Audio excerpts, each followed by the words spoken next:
Official হল list আসার আগে যদি তোমাদেরকে জানিয়ে দিতে পারি কোন কোন সিনেমা হলে তুফান আসছে।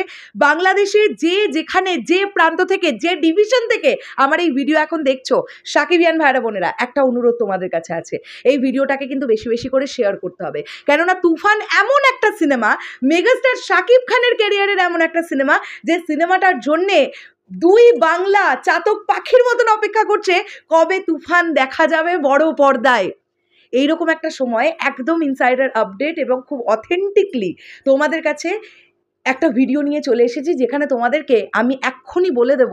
প্রথমত এটা বলি, 100টা প্লাস সিনেমা হলে অলরেডি তুফান কনফার্ম হয়ে গেছে। তোমাদেরকে একটা ভিডিও বানিয়ে বলেছিলাম 2-3 দিন আগে যে এইবারে তুফান সিনেমা পজিশন অপোজিশন বোথ পাবে। অর্থাৎ যদি ঈদের সময় স্থায়ী অস্থায়ী মিলিয়ে বাংলাদেশে থাকে 160টা সিনেমা হল, আশা করা যাচ্ছে 150 থেকে 155টা সিনেমা হলে তুফান চলবে। তুফানের ক্রেজ এটাই।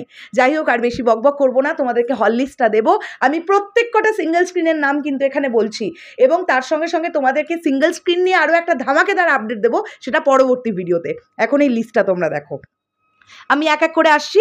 প্রথমে আমরা আসছি রাজ সিনেমা হল, কুলিয়াচর; রাজ তিলক সিনেমা হল, কাটাখালী, রাজশাহী; সৈয়দপুর, তামান্না; আলোকরূপা, সৈয়দপুর; মডার্ন, দিনাজপুর; রংপুর, শাপলা; ছায়াবাণী, ময়মনসিংহ; মধুবন সিনেপ্লেক্স, বগুড়া; নন্দিতা, সিলেট; চন্দ্রিমা, শ্রীপুর; সেনা অডিটোরিয়াম, সাভার; নবীন, মানিকগঞ্জ; পৃথিবী কমপ্লেক্স, বাগেরহাট; শঙ্খ, খুলনা; রূপকথা, পাবনা; ঢাকা, মধুমিতা; মল্লিকা, সিরাজগঞ্জ; মৌসুমী, সিরাজগঞ্জ; বিউটি, সিরাজগঞ্জ; সোনালী, টেকেরহাট; তিতাস, কাটুয়াখালী; বর্ষা, গাজীপুর; ঝুমুর, গাজীপুর; শ্রীপুর, শাপলা; রোমা, গাইবান্ধা।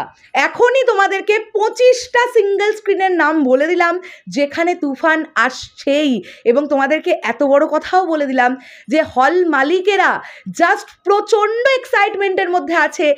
মানে তুফান কখন তারা তাদের সিনেমা হলে নিয়ে আসবে, প্রচণ্ডভাবে তারা যতটা এক্সাইটেড, ঠিক সমপরিমাণ এক্সাইটেড দর্শক মহল।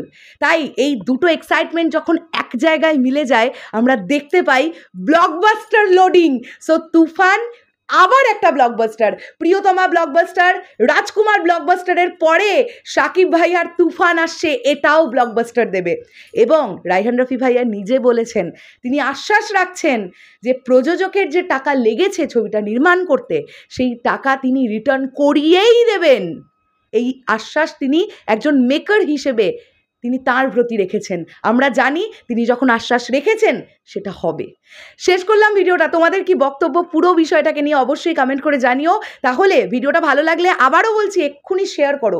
এই ভিডিওটা কিন্তু শেয়ার করা উচিত, যে যেখান থেকে দেখছো শেয়ার করো। এবং এই ভিডিওটা তোমাদের পেয়ে কেমন লাগলো কমেন্ট করে জানিও। পরবর্তী হল লিস্ট নিয়ে খুব শীঘ্রই হাজির হব।